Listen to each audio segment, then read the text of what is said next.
نن موږ وایو چې اول د اډاب فوټوشاپ 7.0 انسټالیشن څنګه کوو. صحیح ده؟ یعنی په دې انسټالیشن باندې اول ځان پوه کوي، عینه بعد به بیا اوپن کو. بیا تاسو لپاره ما چې کوم دی داسې ډېر کمانډز ډېرې طریقې ما دې کې تاسو ته جوړې کړي دي. تاسو کولی شئ دې نه چې خپل مختلف فوټو ایډیټینګ وکړئ. نو اول تاسو دې انسټالیشن ته وګورئ. د اډاب فوټوشاپ 7.0 سی ډي به ور واچوئ او مای کمپیوټر به اوپن کړئ او بیا به راشئ په سی ډي رام ډرایو باندې به ډبل کلیک وکړئ. بیا هغې نه بعد د اډاب فوټوشاپ 7.0 په دې فولډر به ډبل کلیک وکړئ. په هغې کې به بیا په سیټ اپ باندې ډبل کلیک وکړئ. دا ګورئ دې سیټ اپ باندې به څنګه وکړئ، ډبل کلیک به پرې وکړئ. نو دا به چې کوم دی تاسو سره سیټ اپ اوس سټارټ شي.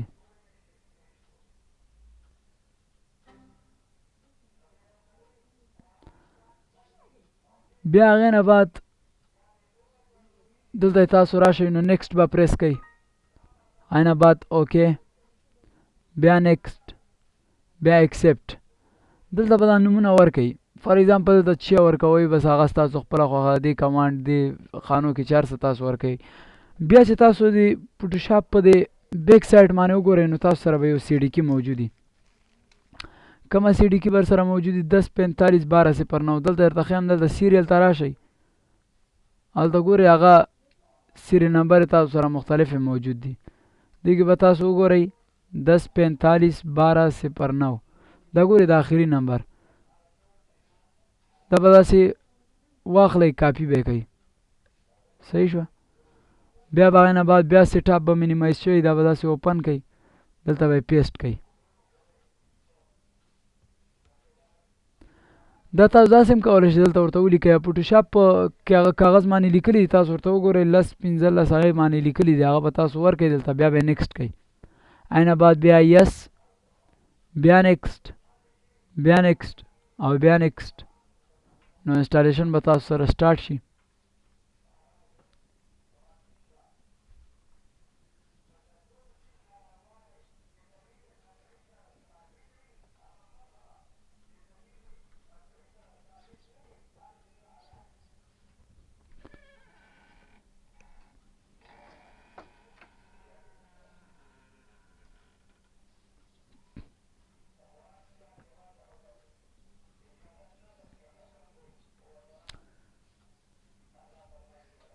ډیوریشن کې دی، بس اوس انسټالیږي. هغې نه بعد به چې کوم دی موږ بیا سټارټ اخلو.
ښه، انسټالیشن نه بعد بیا فینش. نه بعد بیا دا به کلوز کوئ ریډمي. بیا اوکې. نو موږ سره اډاب فوټوشاپ 7.0 انسټال شو. بس سی ډي به ترې را بار کوئ. نو بس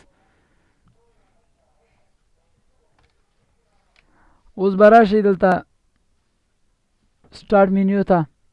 رن کې به ورته ولیکئ فوټوشاپ، PHOTOSHOP انټر. نو ګوره فوټوشاپ به تاسو سره اوپن شي.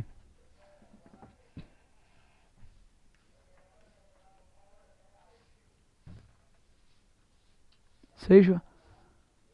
بل دې ځای نه هم کولاولی شئ چې سټارټ مینیو پروګرام او اډاب فوټوشاپ په دې باندې چې کلیک وکړئ دې ځای نه هم سټارټ کېږي. شارټ کټ نه هم اوپن کولی شئ. راشئ سټارټ مینیو پروګرام دې باندې رایټ کلیک وکړئ پراپرټي واخلئ بیا هغې کې شارټ کټ کی کې فار ایگزامپل زه په F5 باندې زه دا اوپن کول غواړم یا F6 باندې نو اپلای اوکې کیبورډ کې تاسو F6 بټن پریس کوئ نو فوټوشاپ به تاسو سره اوپن شي. صحیح ده. نور بیا مخکې زه تاسو ته وایم مخکې درس وګورئ انشاءالله چې نور به هم بیا پوه شي.